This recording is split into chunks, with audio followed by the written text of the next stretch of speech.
Where does this take place? The Salton Sea. And if you're not familiar with the Salton Sea and all of the crazy, outlandish things that are happening there, go back to some of our previous episodes. Now, this is nothing out of the ordinary when you see two large Komodo dragons just blowing your mind here, tearing each other apart.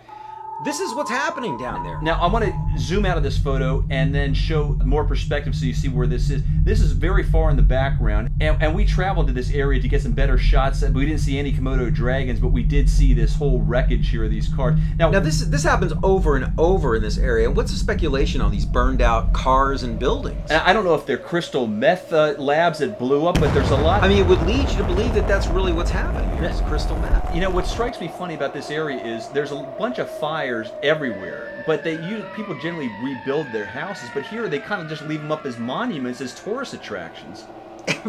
Yeah, tourist attractions to crystal meth labs, or what is going on? This place is so bizarre.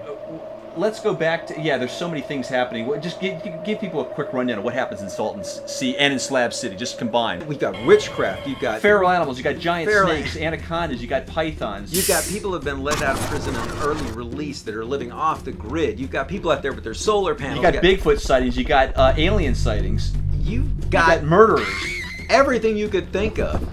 Yeah, you've got the FTRAs down there, riding the trains, riding the rails. A very dangerous train gang. And you look at this area and you think it looks like a total desert, but there's a very marshy area, and this is like one of the most agricultural areas in California. There's a lot of water, a lot of irrigation going through this area. I mean, this is the very location where stories, I think the Teenage Mutant Ninja stories came from, because of the pollution down there in the Salton Sea. Yeah, a lot of dead fish, and but these larger than normal Komodo dragons. These look like they're tall as the truck, don't they? That white truck. Well, these are what, 8 foot tall? I don't know, but including the tail, that looks like it's a 15-foot Komodo dragon. Now, the biggest they say that, like on record or whatever, is like 10 feet or something like that. When you look at it up against that truck, yeah, it's huge. And that's really big. Primarily because they get a lot of fish. They have, without a lot of competition, they're not hunted, and they get a lot of food. They grow at a lot quicker rates, like snakes. Right, and who knows what kind of pollution is in that water? They're eating that polluted fish. You know, who knows what they're getting?